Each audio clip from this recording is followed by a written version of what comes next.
Kisi Mungu alikuwa anamtumikisha kule na ndio kisi alikuwa anamtumikisha. Yeye madame akiwa musingisi wa fofo kabisa. Ajui kinachoendelea, kumbe sisi tuko macho. Ndio, Mungu akubariki sana ndugu Joel. Tunafurahi tena na kama mnamkumbuka ndugu Mathieu, ndugu Mathieu ndio mwenye aliweza kutuunganisha na huyu. Na wakati alikuwa kule Colorado, anakuwa anakimbia sana kazi ya Mungu. Anakuwa anakimbia sana. Ndugu, sikuwa kama Jonas. Wakati responsibility ya kazi ya Mungu, fanya kazi ya Mungu. Usikimbie kazi ya Mungu kama Jonas. Wakati alikuwa Colorado ni mhubiri mzuri sana. Na alikuwa anasaidia kusanyiko la Colorado. Na jinsi aliweza kukuja hapa ni makusudi ya Mungu. Kuna wakati Mungu akisaidia, nilisikia anasema kwamba anaweza kumaliza miaka 3 ama miaka 4 na katika hiyo miaka 4 karibu ndugu.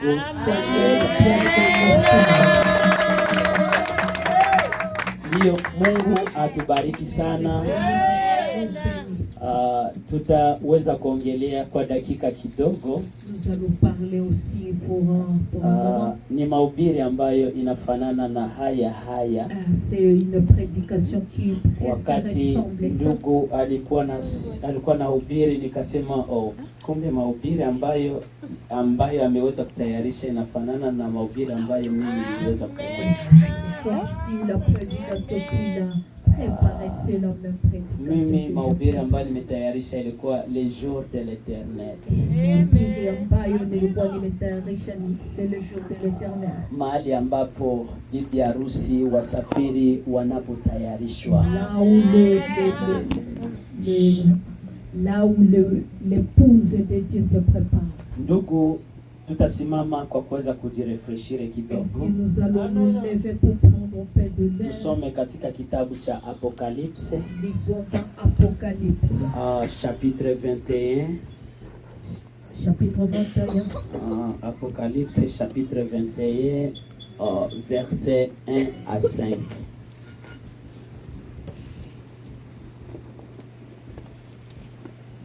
Karibu sana ndugu kwa kuweza kutusomea Apocalypse chapitre 21 verset 1 à 5.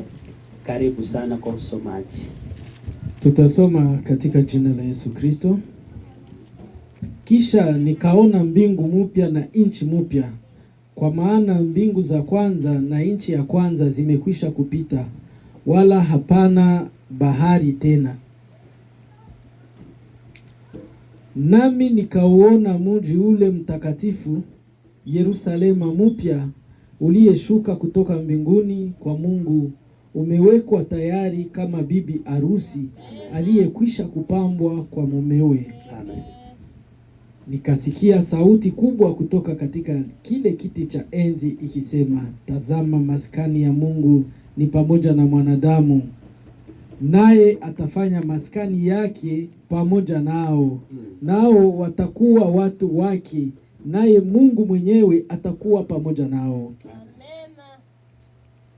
Naye atafuta kila chozi katika macho yao, wala mauti haitakuwapo tena, wala maombolezo, wala kilio, wala maumivu hayatakuwapo tena. Haleluya!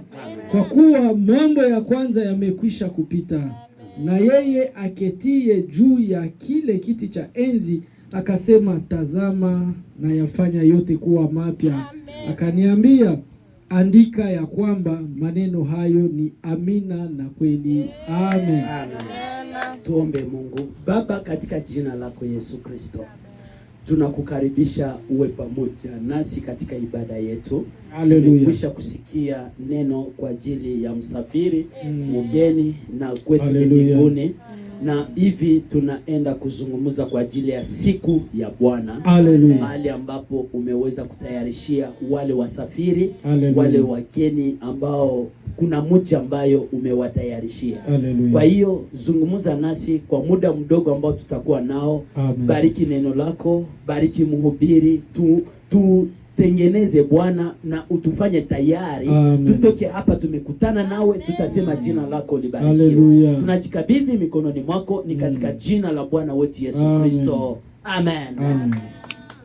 Bwana atubariki sana. Seigneur nous bénisse. Ndio tunaendelea kuwashukuru sana kwa uvumilivu wenu. Continuons à vous remercier pour votre patience. Kwa jinsi hatujaweza kumalizia ibada yetu, tutaongelea kwa mahubiri madogo ambayo inatiwa Les Jours de l'Eternel, ama siku ya Bwana. Sur les jours de l'Éternel. Siku ambazo zilizopita Les jours passés, tuliweza kwa tunazungumza mahubiri haya siku ya Bwana, on parlait de ces jours de l'Éternel. na baadaye tukaweza kuwachoreeni jinsi vizazi viliweza kutendeka. Si on a dessiné comment les âges se sont précédés. 1, 2, 3, 4, 5, 6, 7. Tuliweza kuwachorea hivi. Nous avions dessiné comme ça. Na baadaye wakati Bwana Yesu alipokuja, Et quand le Seigneur est venu, aliweza kuhubiri miaka 3.5. il a prêché 3 ans et demi. Na aliweza kukuja pour les Juifs, ama kwa ajili ya Wayahudi. Il est venu pour les Juifs. Na wakati Wayahudi walipomkataa, Et quand les Juifs lui avaient refusé, alianza neema ambayo ilikuja kwa Wayahudi iliweza kugeukia mataifa. la grâce qui était venue aux Juifs Na ndio wakati ambapo kulianza kipindi cha wakati wa Efeso, et c'est quand on est entré dans Éphèse na mpaka wakati wa Laodikia. jusqu'à Laodicée.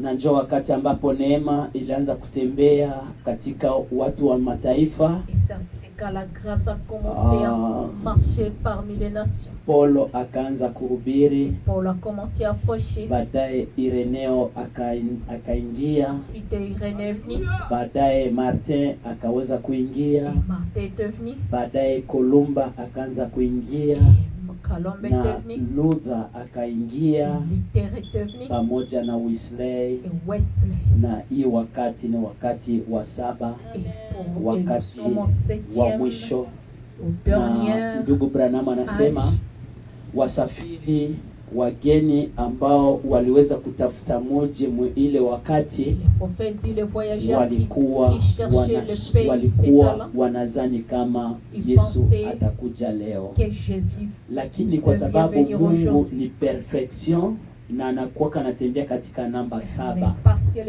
ilibidi iweze kukua wakati wa 7 ambaye ndio wakati wa Laodikia, ambapo kutatumanwa nabii Elia ambaye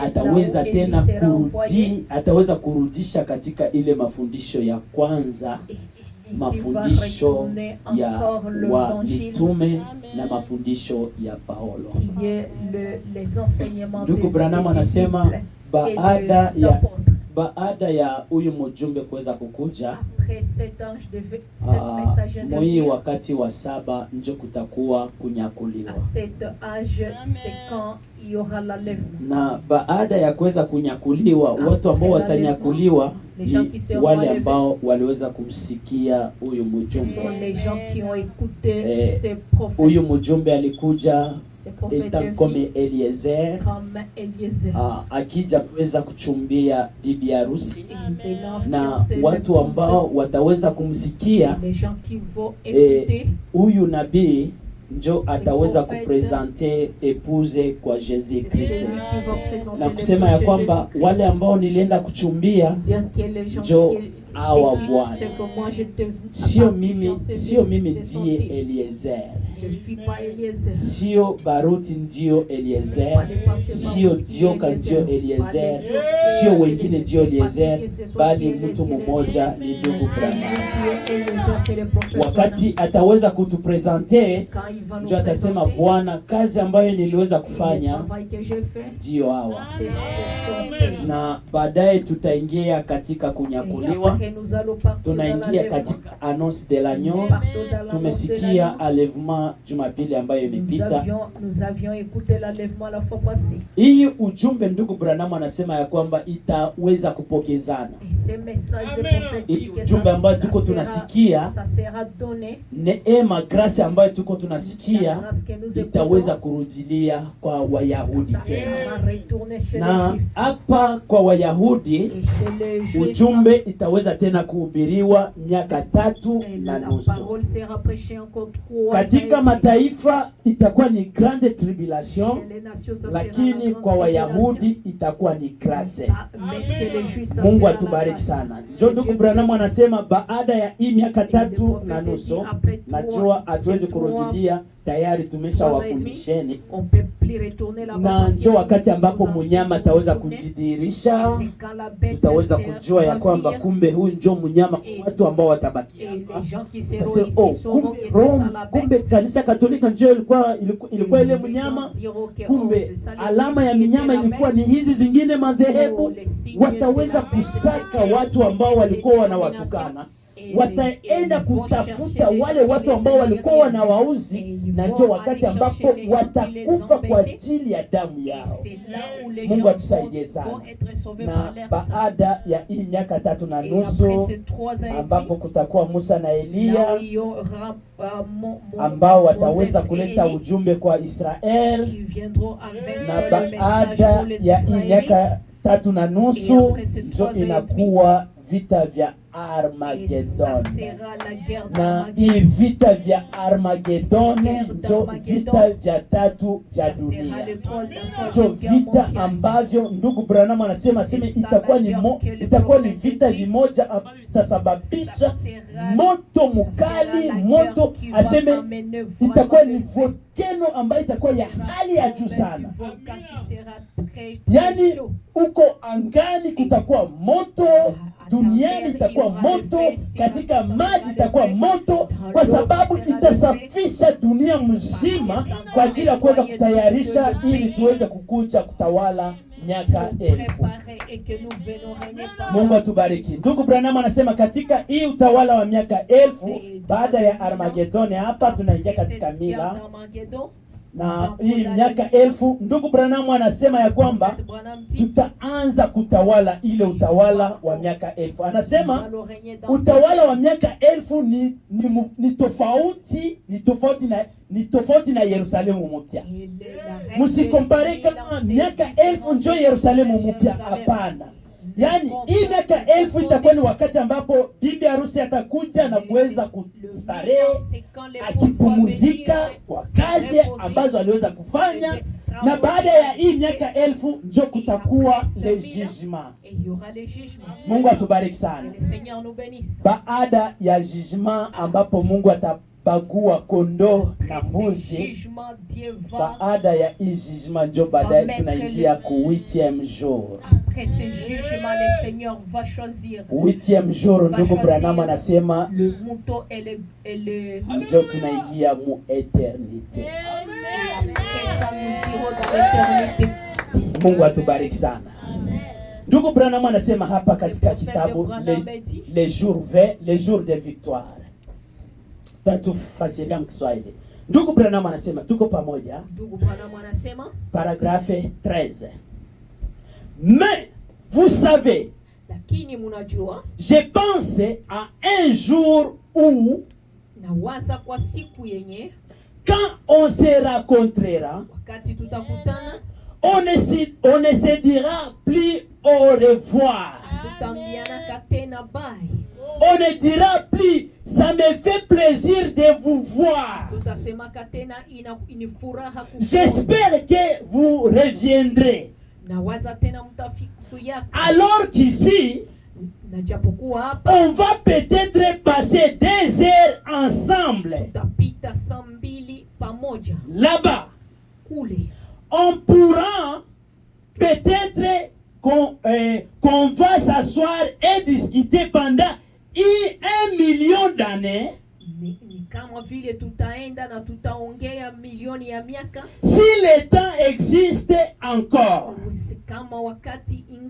Et après cela, on n'aura pas moyen de temps. On n'aura pas moins de temps que lorsqu'on s'est assis. Voyez, c'est simplement l'éternité.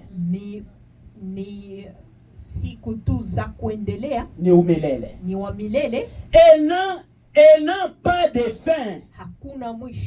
Et de penser au temps où nous serons dehors. Comme cela, et que nous marcherons dans le corridor du grand paradis de Dieu, avec les anges qui chanteront de l'hymne Amen. Itafika siku moja ambapo hatutatakiana kwa heri. Itakuwa siku moja ambapo hatutaambia ndugu Joel kwa heri ndugu yetu. Kwa hiyo unaenda unarudi nyumbani kwa kazi. Itafika siku moja ambapo tutakuwa milele pamoja na ndugu zetu, ambapo hatutaweza kuachana, ambapo hautaacha baba yako, hautaacha mama yako, hautaacha wazazi wako, bali utakuwa pamoja nao milele na milele, ambapo tutakuwa tunatembea kwenye barabara ya ambapo kuna malaika ambao watakuwa wanaimba, wanatuimbia nyimbo za sifa, ambapo tutakuwa tunakula matunda ya uzima kwenye ile mji Yerusalemu mpya. Ndio mahali ambapo sisi tunapoelekea. Mungu atusaidie sana. Na ndio maana neno la Mungu limetuambia asubuhi ya leo kwamba tuko wageni wasafiri na kwetu ni mbinguni. Na mji ambayo Mungu ametayarisha ni mji ambayo iko tofauti na hii Marekani. Ni mji ambayo iko tofauti na Los Angeles. Ni mji ambayo iko tofauti na Miami. Ni mji ambayo iko tofauti na China, Dubai. Yaani ni mji ambayo Mungu anaweza kujenga kwa mikono yake, ambayo ni mji ya ya barabara ya kila kitu kitakuwa ni Mungu atusaidie sana. Ndugu Branham anasema katika la demeure future de l'épouse céleste et de l'épouse terrestre. Anasema ni 200 iliweza kutoka ni paragrafu 278 kwa wale ambao wako na detebo wanaweza kutufuatilia hapo. Ndugu Branham anasema hivi katika la demeure future de l'épouse. Le prophète Branham dit de l'épouse céleste et de l'épouse terrestre. Ndugu anasema hivi, les jours de l'éternel. Siku ya Bwana. Tuko tunasubiri kwa ajili ya siku iliyo kubwa, siku ambayo ni siku ya Bwana. Sommes en train d'attendre les jours grands, les jours de l'Éternel. Ni furaha kwa wamoja na itakuwa ni uchungu kwa wengine. Mungu atusaidie sana. Ndugu Branham anasema katika haya mahubiri la demeure future, paragrafu 278, anasema hivi: il n'y en aura plus jamais de bête qui sera là pour vous détruire. Quand vous vous promenez sur les chemins, dans les jardins fleuris, il n'y aura pas de serpent là pour siffler à vos oreilles et vous mordre avec son venin empoisonné. Oh là là! Ça, ce sera merveilleux, n'est-ce pas? Écoutez, sur cette nouvelle terre, il n'y aura pas de petits monticules de gazon jauni. Comme tombe. Il n'y aura pas de ça là-bas. L'homme et Dieu se sont unis.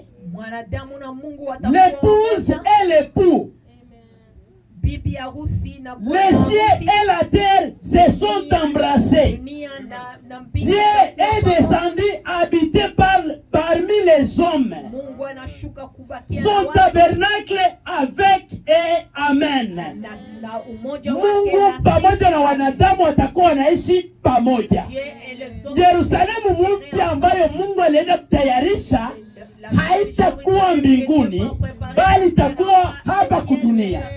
Baada ya utawala miaka 1000 kuisha, baada ya judgment, ndio wakati ambapo huyu mtume Yohana alisema kwamba aliona mji mpya, aliona Yerusalemu mpya kutoka mbinguni ikateremka kuweza kukaa hapa kudunia, ambapo Mungu na wanadamu wataishi fasi moja. Mbingu na dunia zitakuwa ni pamoja. Hakutakuwa aseme tuende mbinguni ama tushuke duniani. Mbingu na dunia zitakuwa pamoja. Mungu atubariki. Ukitafuta Mungu hautamtafutia mbinguni, bali Mungu atakuwa naishi pamoja na sisi hapa dunia. Ukimtafuta kumwona ndugu Branham, hautamtafutia Marekani, atakuwa katika Yerusalemu mpya. Ukimtafuta Ibrahimu, hautamtafuta ingine fasi, bali utamtafuta katika Yerusalemu mpya. Mungu atusaidie sana. Ndugu Branham anasema Desa 80. Il n'y aura plus de péché, plus de peine, plus jamais une larme qui tombe dans la joue d'une mère à cause de son bébé. Amen. Il n'y aura pas de ça sur ces nouveaux seins, ces nouveaux sols. Non, il est racheté. Il lui appartient. Et pour les siens qui en ont été rachetés, voyez, amen. Hakutakuwa zambi, hakutakuwa uchungu ama maumivu, hakutakuwa machozi kuweza kulia aseme umelia kwa ajili ya watoto, hakutakuwa kuzaa, hakutakuwa njaa, hakutakuwa makampani. Mambo yote yatakuwa ni milele, furaha ya milele, ambapo utaweza kuruka na kucheza katika barabara ambayo Yesu ameweza kutuandalia. Mungu atusaidie sana. Sasa Marekani iko na maana gani kwetu sisi? Ulaya iko na maana gani kwetu sisi? Ambapo Mungu ametutayarishia mahali pazuri sana. Paul kufika kwenye mbingu ya pili ama mbingu ya tatu, alisema ya kwamba kwenye macho hajawahi kuona na vitu ambavyo roho mwili hajawahi kuhisi, ndio vyenye Mungu ametayarishia bibi harusi wake.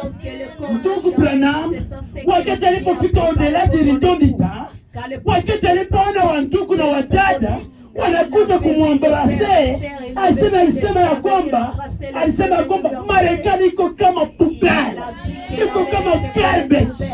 Wakati unaposikia harufu ya garbage, so Marekani jinsi ilivyo. Wakati alipofika kule au-delà du rideau, sasa hiyo ni au-delà du rideau. Sasa kutakuwa paradiso ama kutakuwa Yerusalemu ambapo ni extraordinaire. Mungu atubariki sana.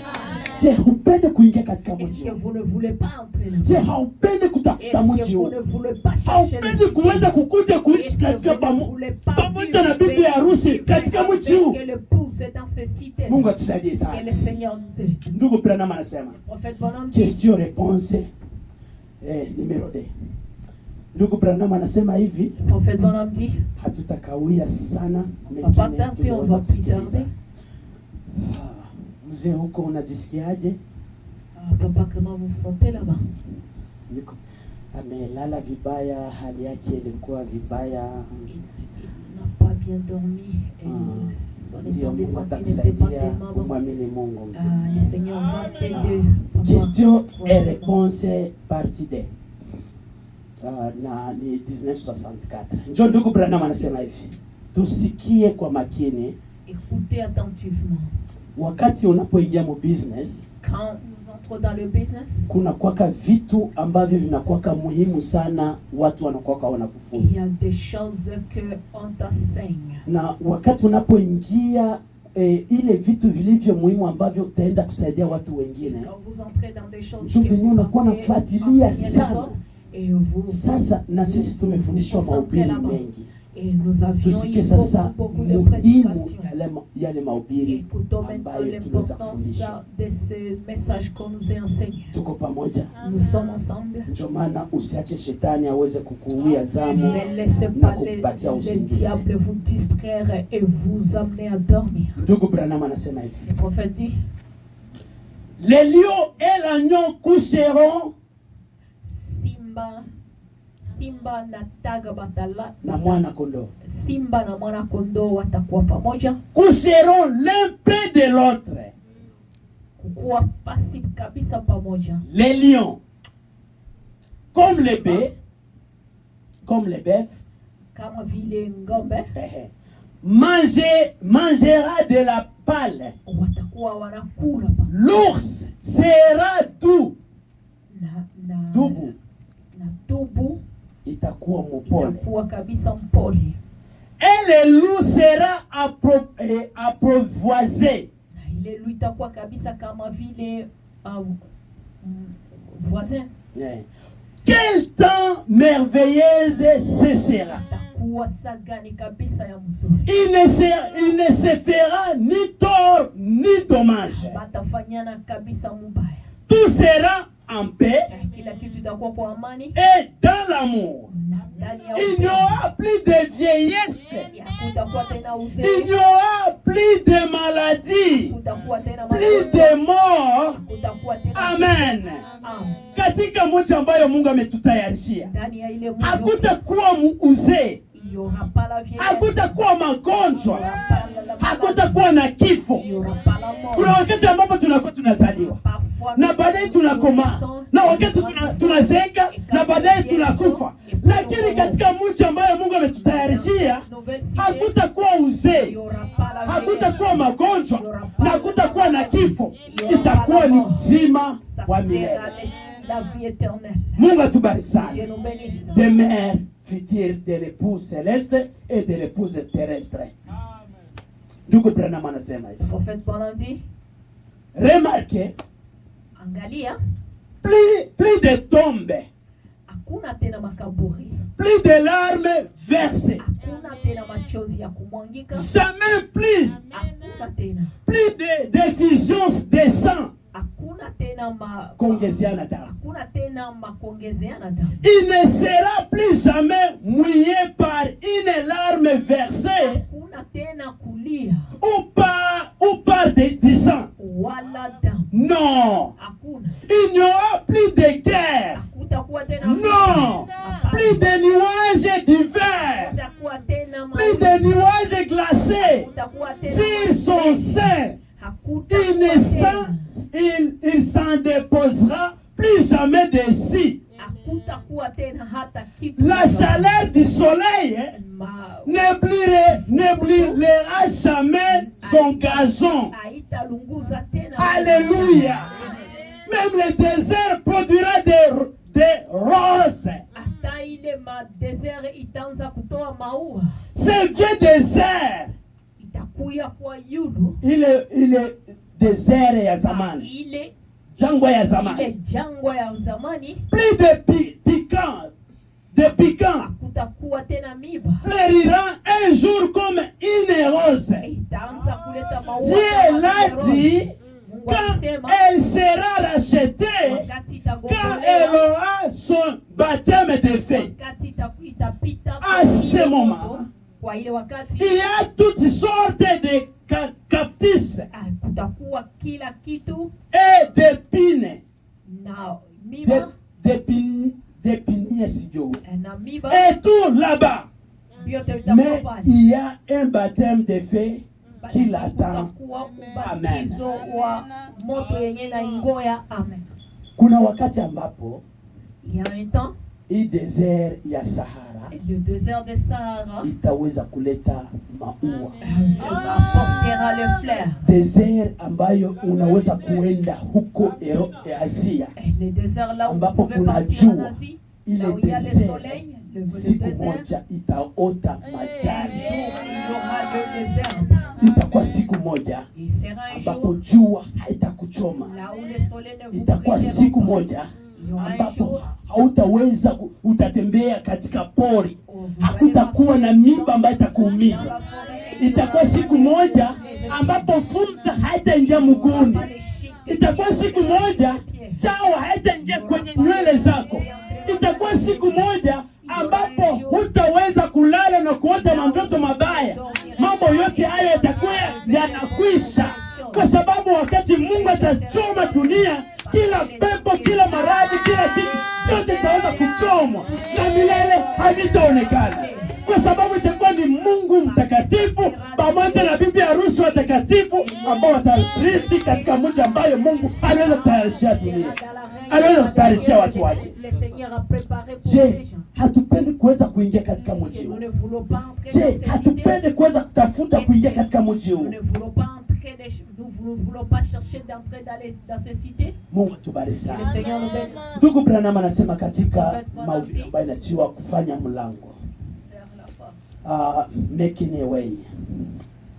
Ndugu Branham anasema hivi, when you were sick and tired of this older life, quand vous étiez malade de cette ancienne vie. Acha nisome Kiswahili, dada utatusaidia Kifaransa. Anasema, Saide, mbona wewe umechukizwa na kuchoshwa?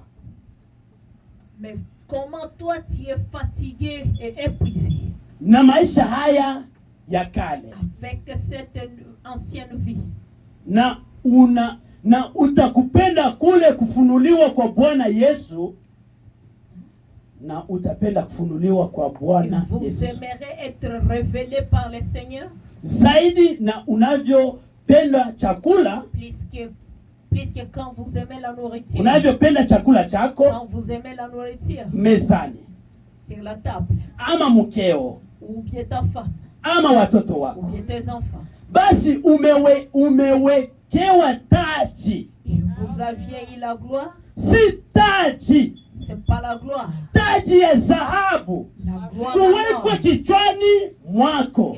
mis sur ta tête. Wandugu, frère, comme nous sommes des pèlerins et des étrangers, kuna dhahabu ama kuna taji ambayo Mungu ametuwekea. Mateso ambayo tuko tunapitia, taabu ambayo tuko tunapitia, kuna taji ambayo Mungu ametutayarishia. So ndugu Branham anasema kwamba sio taji ya dhahabu ama ya oro ama ya diamant ambayo Mungu ataenda anatuvalisha. Sio ile taji ambayo wa masebo wanakuwa nasema tumewekewa taji, Mungu atatuvalisha taji. Sio taji ya dhahabu. Tusikie ni taji gani ambayo profeta anasema. Si taji, taji ya dhahabu kuwekwa kichwani mwako, bali ni mwili usiopatikana maumivu, ule uliotiwa taji ya utukufu wa Mungu, uliotiwa taji ya kutokupatikana na mauti kwa Yesu Kristo.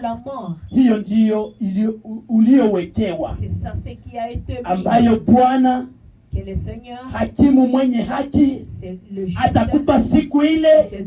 Hiyo ndiyo siku tunayoitarajia. Mungu amefanya mlango wa kutokea kwa ajili ya kila mmoja wetu. Bila shaka amefanya mlango. Amen. Taji ambayo Mungu ametayarisha La couronne que Dieu a préparée, c'est le corps de gloire. Le prophète dit, katika les 7 sons, 5e son, anasema ya kwamba aliweza kupata ndoto. Il avait eu le rêve. Sema baada ya kupata ndoto, après ce rêve, aseme aliweza kuona jinsi walikuwa wanaenda wanapatiana ile taji ama kuweza kupeana ile taji. Il avait vu comment on s'est donné le couronne. Ndugu Branham anasema Prophète Branham dit, kulikuwa malaika mkubwa, il y avait les grands ambaye kulikuwa na wengine pale, il y avait les autres là-bas, walikuwa wanaita majina. On appelait les noms. Aseme wakati alikuwa na yeye, ndugu Branham alikuwa kule nyuma akiwa anasikia majina ikiweza kutajwa. Seme wakati alikuwa anasikia jina ya mtu fulani, nasema huyu ndugu fulani namjua. Ndugu Branham kule nyuma alikuwa analalamika, haleluya, Bwana sifiwe, ndugu yangu mitiwa, haleluya, Bwana sifiwe. Kisha yule ndugu anakuja anaenda, aseme kulikuwa vipandio, maeskalie ambayo kulikuwa vipusa, kulikuwa tapi nzuri ambayo iko na vimanyoa. Sasa baadaye yule ndugu wakati anapomwita akiwa kwenye umati wa watu, asema amen, haleluya. Kisha watu wanaenda wanampiga mikongoni, Bwana kubariki ndugu, Mungu kubariki. Asema wakati alipokuwa anapandia ile vipandio, sana ingia katika eternity. Ndugu Branham anasema, asema wakati walipomwita jina lake, akasema William Branham, akasema haleluya, amen. Sasa wakati alipokuwa anapita kwenye umati wa watu kuna mpiga mikongoni, sasa Mungu akubariki ndugu, Mungu akubariki ndugu, Mungu akubariki ndugu, Mungu akubariki ndugu. Asema baadaye akapanda kwenye ile vipusa, akaanza kupanda kwenye ile maskalie, akasema ninapenda tena kumwangalia. Ninapenda kuweza kumwangalia Bwana wangu. Bado sitaweza kumjua vizuri. Ninapenda kumwangalia Bwana. Kisha baadaye akageuka kumwangalia. Sasa wakati alipoingia, njoo muda kidogo akasikia kwenye mkono, akasikia kitu ambacho kinamgusa. Wakati alipoangalia akasema, akaita hope. Sasa kwenye mkono wa kushoto akasikia kitu ambacho kinagusa. Baadaye akaangalia meda, akasema tuingie kwenye raha ya milele. Mungu akubariki.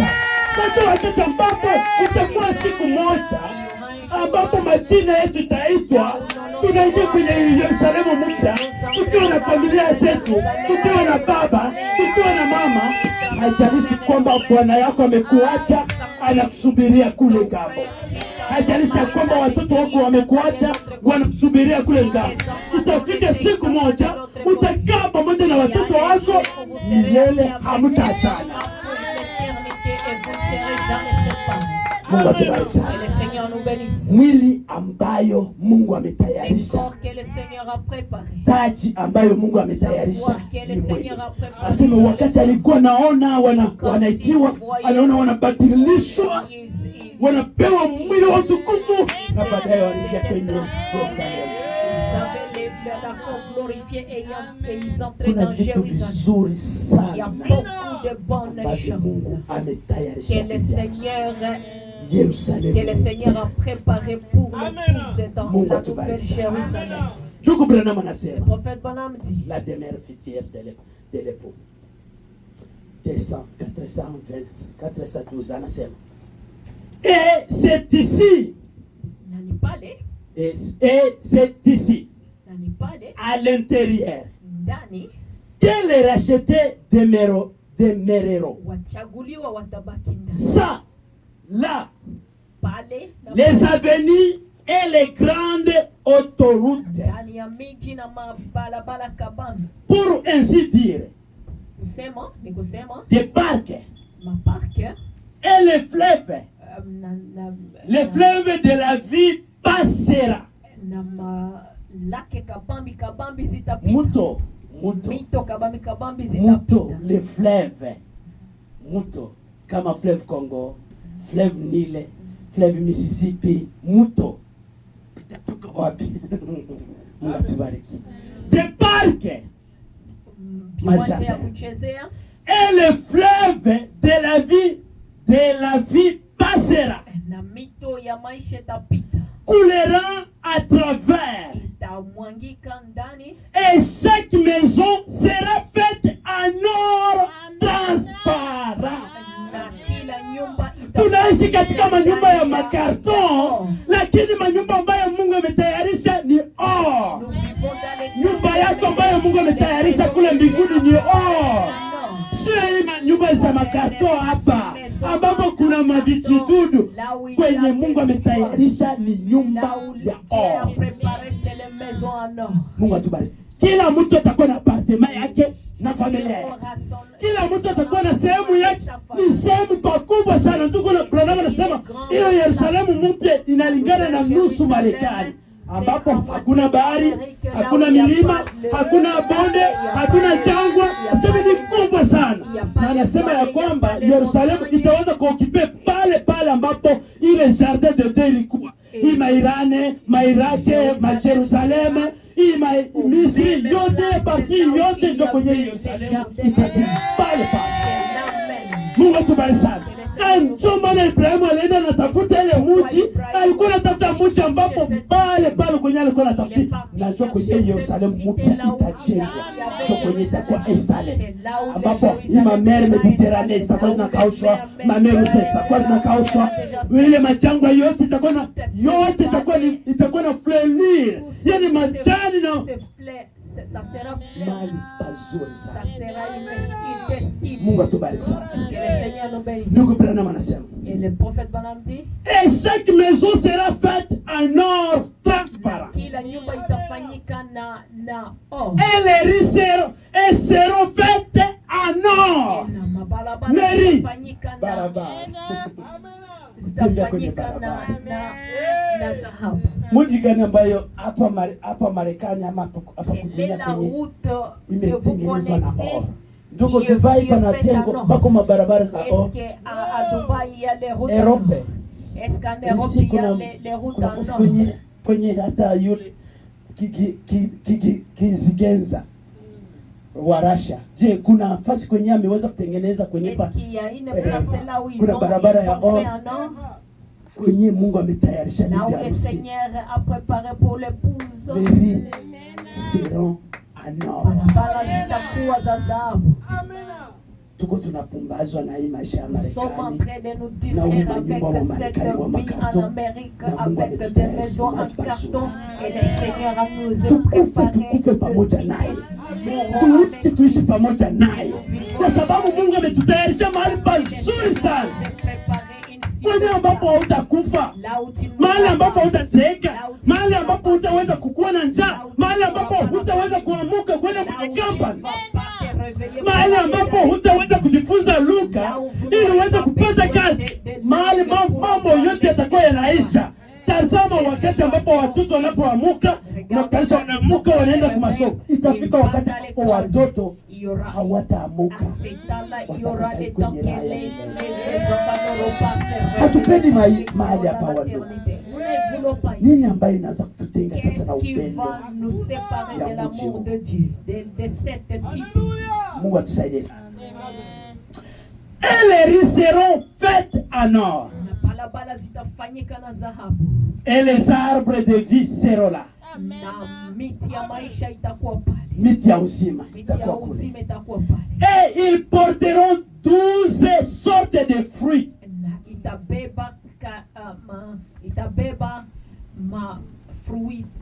Mungu atubariki sana.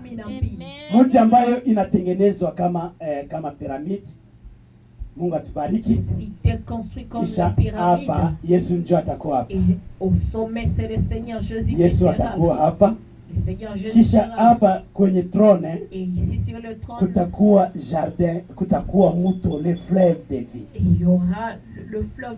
ambayo itaenda inazunguruka kwenye hii mji, na kwenye hii mto ya uzima kutakuwa miti ya uzima ambayo itaweza kukua natoa matunda aina 12 utamu. utamu ya matunda. Yani itakuwa ni matunda matamu sana, matunda ya uzima na mto wa uzima, maji ya uzima. Wakati unapokuwa na kiu, unakuwa napenda kunywa maji ya baridi. Sasa kwenye hii mji kutakuwa na mto wa maji ya uzima na matunda ya miti ya uzima. Mungu atubariki sana. Ndio ndugu Branham, ils porteront 12 sortes de fruits. Itabeba fruits tofauti. Et les rois et les hommes honorables na wale wakuu de la terre apporteront leur honneur et leur gloire dans les portes. Wataleta vitu yao ya maana mbele ya mlango. Et les portes ne seront pas fermées la nuit. Na milango haitakuwa inafungiwa. Parce que là, il n'y a pas de nuit.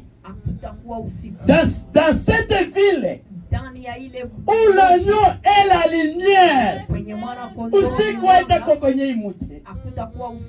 Hakutakuwa usiku na hakutakuwa mchana. Mungu Yesu ndio mwenye atakuwa nuru kwenye ile mji. Hakuna vya usiku, hakuna vya giza.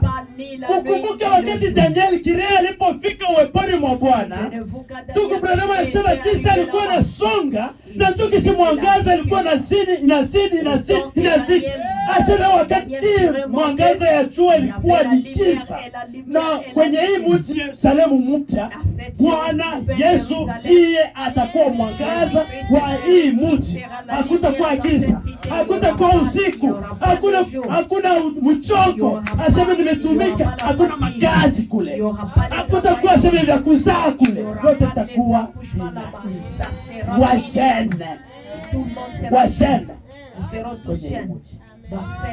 barabara za or, appartements za or, les appartements en or, sehemu pazuri, des bonnes places. Oh la la, Mungu atusaidie sana. Ndugu Branham anasema dans cette ville où l'agneau est la lumière, dans cette ville où il n'y a point de ténèbres, j'ai une maison qui m'attend. Là-haut, en dehors du temps, dans cette ville où l'agneau est la lumière, amen. Nina nyumba kule. Je mnaamini kama mko na nyumba kule? Niko na nyumba na familia yangu. Dada na ndugu yangu, mko na manyumba zenu. Hata kama huwezi kupata nyumba hapa, uko na nyumba kule. Hata kama huna wazazi hapa, uko na wazazi kule. Hata kama huna mke, umepoteza bwana, umepoteza bibi, una bwana yako kule.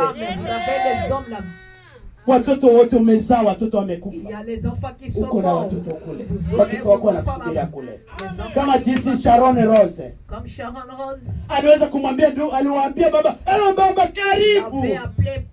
Sema, wewe mimi ninakuwa baba yako. Ndio. Kuna siku moja mimi na mama yangu tuliweza kukufa hospitalini. Anakusubiria kule. Mungu atubariki. Hapo ni au-delà du riton d'État. Sharon akamwambia mama anakusubiria kule. Kumbe watoto wetu wanakuwa wanatusubiria kule. Hata kama watoto wanaanza kukufa hapa, tunazaa watoto wanakufa, baba anakufa, mama anakufa, wanakuwa wanatusubiria kule. Asema wakati ndugu Branham alipofika, dada Hope alimwambia sema, unakumbuka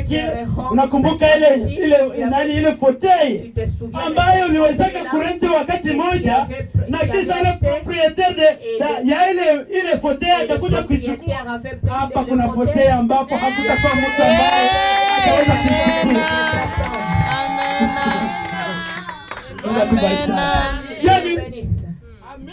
Ndugu Branham anasema kila ambacho ulichopenda hapa kudunia Mungu amekupatia. Nyumba yake amekutanisha kule na farasi yake amekutanisha kule. Unajuaje kama vitu ambavyo tumepata hapa kudunia tutavikutanisha kule? Kama ulikuwa na nyumba yako, kwa sababu uko bibi harusi, nyumba yako utaikutanisha kule. Amen. Mungu atusaidie sana. Tumalizie sana. Oh là là. Amen. Oh montagne sainte. Amen. Oh montagne sainte. Oh mulima ya takatifu. Il y aura des riz, il y aura des riz d'or transparent. Kutakuwa balabala za dhahabu. Hey, des avenues. Ma quartier. Et des maisons. Na kutakuwa manyumba. Et des parcs. Ma paradis. Kutakuwa maparadis. Et si vous voulez lire ça, Apocalypse 21, tout 11, 21, 18. L'arbre de vie sera là. Des fruits de 12 sortes différentes. Une chaque mois seront produits d'ici. Les gens qui mangeront ces fruits, ils mangeront des régimes tous les mois. Mungu atubariki sana. Ndugu Branham anaingia tena katika les questions et réponses 1964. Et là, Jésus s'assiera sur le trône. Sur le trône, kwenye kiti cha enzi. Mungu atubariki sana. Et de dessous, le trône coulera le fleuve de la vie. Hapa kwenye kiti cha enzi kutakuwa mtu ndio source. Maji ya uzima, yani fleuve ya maji ya uzima taweza kutoka kwenye kiti cha enzi. Mungu atubariki sana. Anasema le fleuve de la vie ruisselant le long de 7 quartiers, de 4 murs. De 4 murs. Et en descendant dans les petits gorges, et dans ces petits ruisseaux, il formera là-haut un fleuve. Et descendra traverser la ville.